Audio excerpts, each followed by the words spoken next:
ഏൽപ്പിക്കപ്പെട്ട അഥവാ കൈമാറ്റം ചെയ്യപ്പെട്ട ക്രൈസ്തവ സഭാ പാരമ്പര്യത്തിൽ ഏറ്റവും പ്രധാനമായത് വിശുദ്ധ വേദപുസ്തകവും, രണ്ടാമതായി കൂദാശകൾ അഥവാ രഹസ്യങ്ങളും, മൂന്നാമതായി വിശ്വാസ സത്യങ്ങളും പ്രമാണങ്ങളും, നാലാമതായി ആചാരാനുഷ്ഠാനങ്ങളായ നോമ്പും നമസ്കാരങ്ങളും, ക്രൈസ്തവ സഭയുടെ ജീവൻ്റെയും വളർച്ചയുടെയും ഘടകങ്ങളായ വിശുദ്ധിയും ചൈതന്യവുമുള്ള പൈതൃകമായവയെല്ലാം പാരമ്പര്യത്തിൽ ഉൾപ്പെടുന്നു.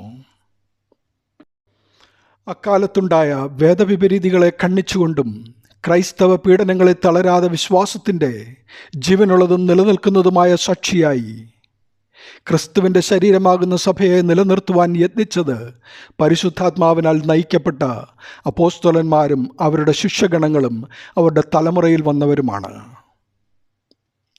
ക്രിസ്തീയ സഭയ്ക്ക് സത്യവിശ്വാസം പകർന്നു നൽകുന്നതിൽ ആദ്യത്തെ നിക്യ, കോൺസ്റ്റാനോപ്പിൾ, എഫേസസ് എന്നീ 3 എക്യുമെനിക്കൽ കൗൺസിലുകൾ, ആദിമപിതാക്കന്മാരുടെ പഠിപ്പിക്കലുകൾ, ആരാധനാക്രമം എന്നിവയ്ക്ക് ഉള്ള പങ്ക് വലുതാണ്.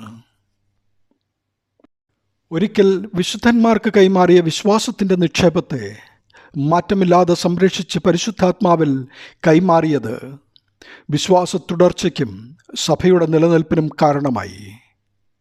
ഇത് പാരഡോസിൻ്റെ ഒരു സവിശേഷതയാണ്.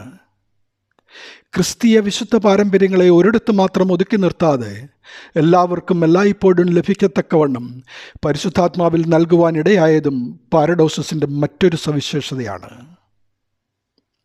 സത്യേക ദൈവത്തിലുള്ള വിശ്വാസത്തിൻ്റെ നിക്ഷേപമായ ക്രിസ്തീയ വിശുദ്ധ പാരമ്പര്യങ്ങളെ ഏകപാരമ്പര്യം അഥവാ വൺ ട്രഡീഷൻ്റെ ഉറവയാകുന്ന യേശുവിനെ പോലെ മനുഷ്യനെ ആക്കിത്തീർക്കുവാൻ വേണ്ടിയുള്ളതാണ്.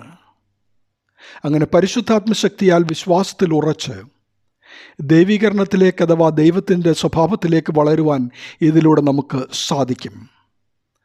പരിശുദ്ധാത്മശക്തിയാൽ വിശ്വാസത്തിൽ ഉറച്ചു നിന്നാൽ അപ്പോസ്തലന്മാരും അവരുടെ ശിഷ്യഗണങ്ങളും അവരുടെ തലമുറയിൽ വന്ന പിതാക്കന്മാരും നേടിയത് നമുക്കും നേടുവാൻ സാധിക്കും. ദൈവനാമം മഹത്വപ്പെടട്ടെ. ആമീൻ.